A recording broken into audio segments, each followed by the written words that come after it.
رسول الله صلی الله علیه و سلم او هر وقت قیام اللیل میکرد، هر وقت تهجد میخوند، تنها در رمضان مبارک نبود. از او خاطر در نماز رسول الله کدام تغییری هیچ نآمده، نه در رمضان نه در غیر رمضان. رسول الله 8 رکعت تهجد و 3 رکعت وتر، گاهی اوقات 5 رکعت وتر رسول الله میخوند. در او کدام تغییر نآمده. اگر در رمضان صحابه در گرد رسول الله جمع شده 11 رکعت خوانده، اگر بعد از دوسته زمزمه و هیاهوی شروع میشه یا 8 رکعت میخونه 20 رکعت است، پشت از این بحثا نگردی، عبادت الله را بکنه. هیچ کسی ثابت کرده نمیتونه که 20 رکعت در حدیث مرفوع ثابت بکنه و بگویه زمزمه میکنه این سنت عمری است. دروغ نگو. عمر رضی در 2 قاری به حدیث صحیح به سند صحیح ثابت کرد، جمع کرده به 8 رکعت که 3 رکعت هم وتر 11 رکعت شده. دروغ نگوی، مردم فریب نده.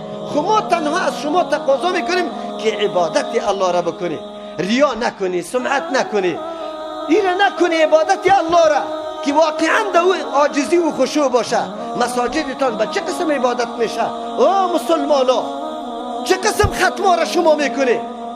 قاری اجرتی را آورده میباشه، او بار خطا میباشه که من 4 جای دیگه ختم دارم، از امو خاطر بربرک واره میخوانه. نه رکوعتان درسته نه سجده. شما را به الله قسم از مقتدیایتان سوال کنه که دعای استفتار را خوانده تانست یا نه؟ تسبیحات 3 و 5 مرتبه تکمیل کرده در رکوع و سجده یا نه؟ دعاهایی که در قاعده خوانده میشه. اقرب ترین حالت انسان برای قبولیت دعا کدام موضع است؟ سجده هست. اما تو سجده را مقتدی 1 مرتبه سبحان ربی الاعلی را نخونده. بهترین موقعی که دعای انسان خوب قبول میشه آخری قاعده است. از او خاطر الله متعال به واسطه رسول خود در 2 مقام اختیار داده هر نوع دعا را انسان در سجده بکنه، هر نوع دعا را در قاعده بکنه، به خاطر که محل استجابت دعاست، موقع داده شود.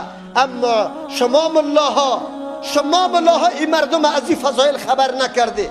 از پیشت مقتدی سوال میکنه و مولوی صاحب اللهم صل از پیش مان، اللهم ربنا من، پروا نداره. و جناب مفتی از شکم خودی فتوا را در کجا دادی که پروا نداره؟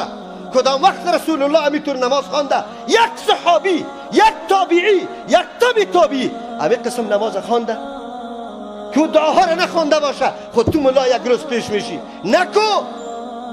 فلا تخشوا الناس واخشونی. الله برات میفرماید از مردم نترس، از الله بترس. عبادت الله را توهین نکو، عبادت الله را تحقیر نکو. مردم بدانان این فرصت است، این موسم طلایی است.